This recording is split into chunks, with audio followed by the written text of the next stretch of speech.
నేను మీకు ఒక విషయం చెప్తాను. అది విన్నాక మీరు ఆశ్చర్యపోతారు. కాశ్మీర్ నుండి కన్యాకుమారి వరకు, ఉజ్జయిని నుండి అరేబియా వరకు ఒక రాజు తన రాజ్యాన్ని విస్తరించాడు. అతను ఎవరో పరాయి దేశం వాడు కాదు. అతను మన భారతీయుడు. తన రాజ్యం మీద దాడి చేసిన క్రూర ఆక్రమణదారులను ఓడించి ఒక ఆదర్శ రామరాజ్యాన్ని స్థాపించిన రాజు. ఆయన యుద్ధ విజయాలు, ప్రజా కళ్యాణ పాలన ప్రపంచానికి ఆదర్శం. కానీ విచిత్రకరమైన విషయం ఏంటంటే ఈ మహారాజు పేరు ఎక్కడా ఆధునిక చరిత్ర పుస్తకాలలో కనిపించదు. ఇప్పుడు మనం ఈ చక్రవర్తి గాథను తెలుసుకునే కన్నా ముందు ఆయన ఘనమైన విజయాలు చరిత్ర పుటల్లో నిలిచిపోయేలా చేసిన కొన్ని సంఘటనల గురించి మాట్లాడుకుందాం. క్రీస్తు పూర్వం 300 సంవత్సరాల కంటే ముందు చైనా అరణ్యాల్లో నివసించే కొన్ని హింసాత్మక తెగలు చుట్టుపక్కల ఉన్న రాజ్యాల మీద అతి క్రూరంగా దాడి చేసి చైనా సంపదను లూటీ చేసేవారు. వీరిని హన్స్ అంటారు. దీనివల్ల చైనా రాజు క్విన్ షీ హాంగ్ 245 బీసీలో గ్రేట్ వాల్ ఆఫ్ చైనా నిర్మించాలని అనుకున్నాడు. ఈ గోడ నిర్మాణం పూర్తయిన తర్వాత హన్స్ తూర్పు చైనాలోకి ప్రవేశించడానికి వీలు లేకపోవడం వల్ల వెస్ట్ వైపుకు కదిలారు. ఈ హన్స్ పాశవికంగా ప్రవర్తిస్తూ నాగరికత అనే పదానికి దూరంగా దోచుకోవడం, కొల్లగొట్టడం మీద ఆధారపడి జీవించే దుర్మార్గులు. వారు చుట్టుపక్కల ఉన్న చిన్న చిన్న తెగలను ఓడించి ఆ ప్రాంతంలో ఆధిపత్యం చలాయించేవారు. వీరికి భయపడి ఒక తెగ సిర్దారియా నదీ తీరంలో తలదాచుకుంటారు.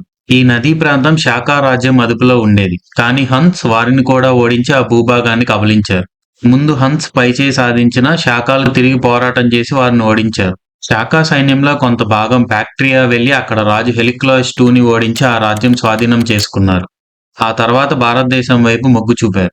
భారతదేశంలో పుష్కలావతి, తక్షశిల వంటి ప్రాంతాలపై వారు దాడి చేసి అక్కడ ఆధిపత్యం సాధించారు. క్రీస్తు పూర్వం 72వ సంవత్సరంలో శాకా రాజ్యంకి మౌస్ రాజు అయ్యాడు. అతను చాలా క్రూరుడు. అతను మధుర, మహారాష్ట్ర, ఉజ్జయిని మీద భయంకరమైన దాడులు చేసి ఆ ప్రాంతాలను ఆక్రమించుకున్నాడు. కానీ అతనికి తెలియని విషయం ఏంటంటే మాల్వా ప్రాంతంలో ఒక గొప్ప యోధుడు తన కోసం ఎదురు చూస్తున్నాడని. అతని పేరు ఇంకేదో కాదు, అఖండ భారతదేశాన్ని జయించిన విక్రమాదిత్యుడు. కొంతమంది చరిత్రకారులు విక్రమసేనుడు అని కూడా పిలిచేవారు. 2500 సంవత్సరాల క్రితం విక్రమాదిత్యుడు ఒక గొప్ప సామ్రాజ్యాన్ని స్థాపించాడు. విక్రమాదిత్యుడు మహేంద్ర ఆదిత్య కుమారుడు. ఒక శతాబ్దానికి పైగా పాలించిన విక్రమాదిత్యుడు ఆ రోజుల్లోనే ప్రపంచవ్యాప్తంగా ప్రసిద్ధి చెందాడు. అద్భుతమైన శౌర్యం, తెలివి, యుద్ధ వ్యూహ నైపుణ్యంతో విక్రమాదిత్యుడు తన రాజ్యాన్ని అలాగే భారతదేశ ఖ్యాతిని ప్రపంచవ్యాప్తంగా విస్తరింపచేశాడు. ఉజ్జయిని రాజధానిగా పాలన చేశాడు. శాకాలను పూర్తిగా భారత భూభాగం నుండి తరిమికొట్టాడు. రాముని ఆదర్శంగా తీసుకుని రామరాజ్యాన్ని స్థాపించాడు. శాకాలు ఉజ్జయిని మీద దాడి చేసినప్పుడు విక్రమాదిత్యుడు చిన్నపిల్లవాడు. అతని తండ్రి మహేంద్రుడు ఉజ్జయిని పాలించేవాడు. ఆ యుద్ధంలో మహేంద్రాదిత్యుడు ఓడిపోవడంతో చాలా అవమానాలు పాలవుతాడు. ఇది చూసిన విక్రమాదిత్యుడు శాకాలను భారతదేశం నుండి ఎలాగైనా తరిమి కొట్టాలని ప్రతిజ్ఞ చేసుకుంటాడు. విక్రమాదిత్యుడి అన్న భర్తృహరి అప్పటి మాల్వా రాజుగా ఉన్నాడు. కానీ ఆయన భక్తి మార్గంలోకి వెళ్లాలని నిర్ణయించుకుని తపస్సు చేసుకోవడానికి హరిద్వార్ వెళ్లిపోయాడు. ఇదే సమయానికి విక్రమాదిత్యుడు యుద్ధ విద్యలన్నిటిలో ఆరితేరి గొప్ప యోధుడిగా ఎదిగాడు. బాణాలు, గదలు, త్రిశూలం వంటి వాటిలో అతనికి అపూర్వమైన నైపుణ్యం ఉండేది. అతను భారతదేశ వ్యాప్తంగా ఉన్న అడవుల్లో ఉన్న తెగలన్నిటినీ కలిపి ఒక్కటిగా చేసి శివాలయాలను స్థావరాలుగా భైరవ సేన అనే సేనను ఏర్పరిచాడు. ఇది చాలా భయంకరమైన సేనగా ఉండేది. ఈ సేన శాకాలను నాశనం చేయడంలో కీలక పాత్ర పోషించింది. విక్రమాదిత్యుడి నాయకత్వంలో ఈ సేన ప్రపంచంలోనే అత్యంత శక్తివంతమైన సైన్యంగా మారింది. అదే సమయంలో ఉజ్జయిన్లో ఘనంగా మహాకుంభమేళా జరిగింది. భారతదేశం నలుమూలల నుండి భైరవ సేన లక్షలాదిగా వచ్చి ఈ కుంభమేళాలో పాల్గొన్నారు. వారు కుంభమేళా ముగిసిన తర్వాత ఒక పెద్ద సైన్యంగా ఏర్పడి శాకాలను భారతదేశం నుండి తరిమి కొట్టాలని నిర్ణయించుకున్నారు. భారతదేశంలో 4 ప్రధాన రాజ్యాలను శాకా రాజులు పాలిస్తున్నారు. వారందరినీ భైరవ సేన ఓడించి సజీవంగా ఉజ్జయినికి తీసుకువచ్చారు. విక్రమాదిత్యుడు వారిని కనికరం లేకుండా శిక్షించాడు. అంతటితో భారతదేశంలో శాకాల అధ్యాయం ముగిసిపోయింది.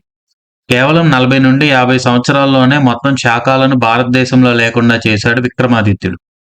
కొన్ని సంవత్సరాల్లోనే విక్రమాదిత్యుడు రాజు నుండి సామ్రాట్ విక్రమాదిత్యుడిగా ఎదిగాడు. అతని సామ్రాజ్యం అఖండ భారతదేశమే కాకుండా అరేబియా, ఇరాన్, ఈజిప్ట్ వరకు విస్తరించింది. అతని రాజనీతి మరియు అతని గొప్ప పాలన గురించి భవిష్య పురాణం మరియు స్కంద పురాణంలో వివరించి ఉంది. కేవలం మన భారతదేశ చరిత్రలోనే కాదు, కొన్ని అరబిక్ స్క్రిప్చర్స్ ప్రకారం విక్రమాదిత్యుడి సామ్రాజ్యం టర్కీ, ఇరాన్, అరబ్ ప్రాంతాల్లో కూడా విస్తరించింది అని ఉంది. ఇస్తాన్బుల్లోని ఫేమస్ మక్తాబీ సుల్తానా లైబ్రరీలో షుల్కుల్ అజార్ అనే హిస్టారికల్ టెక్స్ట్ ఉంది. దాని ప్రకారం విక్రమాదిత్యుని పాలనలో జన్మించిన వారు ధన్యులు అని ఉంది. విక్రమాదిత్యుడు రాజ్యంలో ప్రతి ఒక్కరి బాగు గురించి ఆలోచించి అందరికీ సహాయం చేసేవాడు. ఆయన అందరూ భక్తి మార్గంలో నీతి నిజాయితీగా బతకాలి అని, రాజ్యం మొత్తం సంతోషంగా ఉండాలి అని ఆకాంక్షించేవాడు. ఆయన ప్రపంచవ్యాప్తంగా విద్య, జ్ఞానం పంచేందుకు పండితులను అన్ని ప్రాంతాలకు పంపారు. ఓటమి అనే దానికి తావు లేకుండా ఆయన సైన్యాన్ని తయారు చేసుకున్నాడు.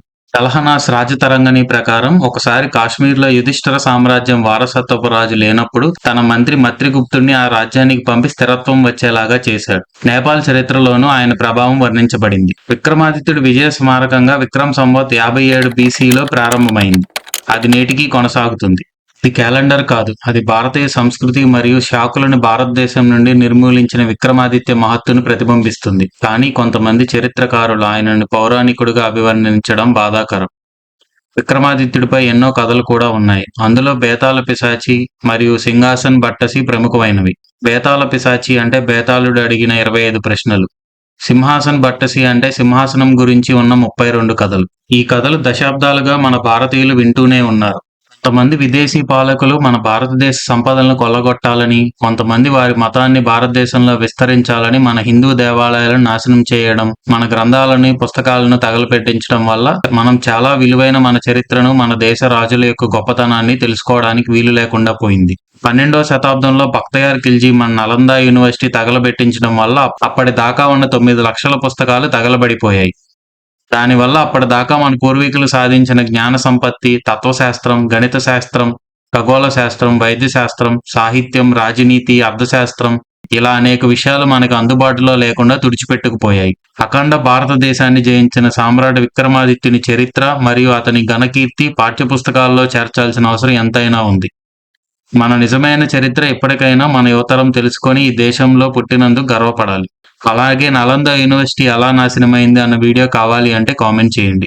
ఈ వీడియో నచ్చినట్టయితే లైక్ చేయండి, షేర్ చేయండి. ఇప్పటికీ మన ఛానల్ సబ్స్క్రైబ్ చేయనట్లయితే ఇప్పుడే సబ్స్క్రైబ్ చేసుకుని పక్కనే ఉన్న బెల్ ఐకాన్ని క్లిక్ చేయండి. నెక్స్ట్ వీడియోతో మళ్ళీ కలుద్దాం. Thank you for watching.